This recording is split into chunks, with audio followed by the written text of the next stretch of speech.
I risultati sono sorprendenti per i frati del santo e anche per i restauratori. Dopo il consolidamento della superficie pittorica che in più punti si era sfaldata e in parte distaccata, nella cappella di Santa Caterina in Basilica del Santo sono stati avviati i primi tasselli di pulitura. Proprio togliere lo strato di sporco, anche proprio semplicemente imbevendo con acqua nelle parti ben conservate realizzate da Giotto, ed è apparsa proprio in tutto il suo splendore sia l'incarnato ma anche alcuni dettagli delle vesti con alcuni cangiantismi. È emerso anche lo straordinario roseo degli incarnati, il chiaroscuro di volti e mani.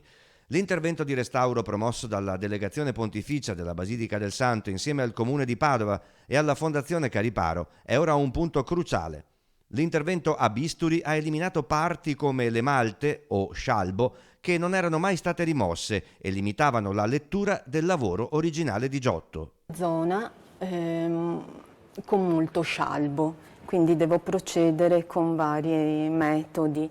Uso sempre l'impacco con il neve o con il Lagar Art sciolto e a caldo, proprio per muovermi lo scialbo, e piano piano con il bisturi lo rimuovo. Questa parte del viso era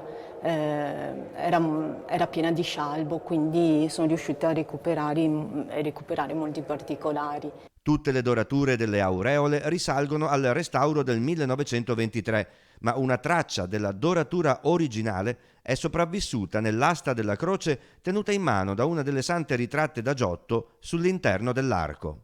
Abbiamo potuto vedere che l'opera di descialbatura che era stata fatta ai primi del Novecento non era completa, cioè ci sono ancora delle parti di intonaco applicato, anche molto grezzo, che vanno a obliterare anche proprio delle parti giottesche.